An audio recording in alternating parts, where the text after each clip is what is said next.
అంటే చేస్తున్నారు. 2014, 2019, 2019, 2024 ఈ డెవలప్‌మెంట్‌ని ఈ సిటీ ప్రజలు నెల్లూరు సిటీ ప్రజలు కాలిక్యులేట్ చేసుకుంటున్నారు అనుకోవచ్చా? చాలా క్లియర్‌గానండి. వాళ్ళే చెప్తున్నారు ఎక్కడ పోయినా. ఆ! మీరు వేసిన రోడ్లు, మీరేసిన డ్రైన్స్, మీరు చేసిన తర్వాత వీళ్ళొక్కటి కూడా చేయలేదు సార్. పోయినసారి తప్పు చేశాం. ఒక ఛాన్స్ అంటే ఓటేసాం.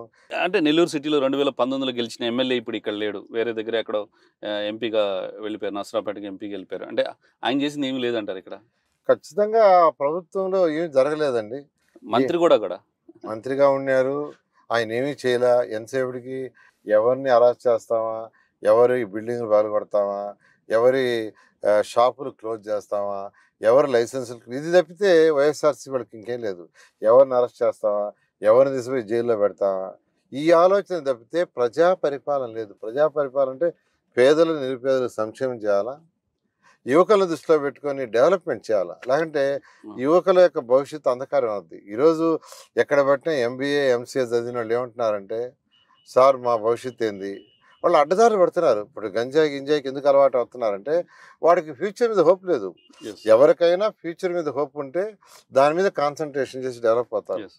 కాబట్టి ఇలా ఈ ప్రభుత్వం అరాచక పరిపాలనని ప్రజలు చూశారు.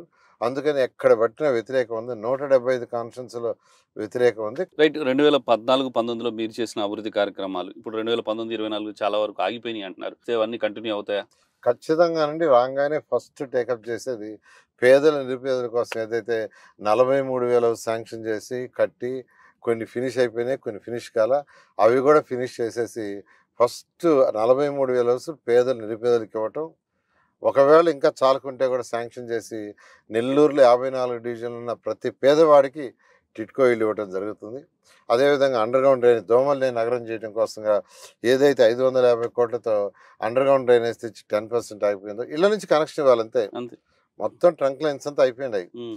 ప్రతి ఇంటిలో బాత్రూమ్ నుంచి వచ్చే నీళ్లు, టాయిలెట్స్ నుంచి వచ్చే నీళ్లు, కిచెన్ నుంచి వచ్చే నీళ్ళని డైరెక్ట్‌గా భూమిలో పోయే ట్రంక్ లైన్స్ కనెక్షన్ ఇస్తే, ఆ నీళ్ళన్నీ భూమి లోపల బయటికెళ్ళిపోతాయి ఎక్కడికో. యెస్. అప్పుడు సైడ్ కెనాల్స్‌లో వాటర్ ఉండదు. వాటర్ ఉన్నప్పుడు దోమలు రావు. Simple logic. యెస్. అవును. అది ఇవ్వటం ఒకటి. తర్వాత డ్రింకింగ్ వాటర్ ఏదైతే కనెక్షన్ ఇవ్వాలో అది చేయటం. మిగిలిపోయిన పార్కులు ఏదైనా ఉంటే వాటిని కంప్లీట్ చేయటం.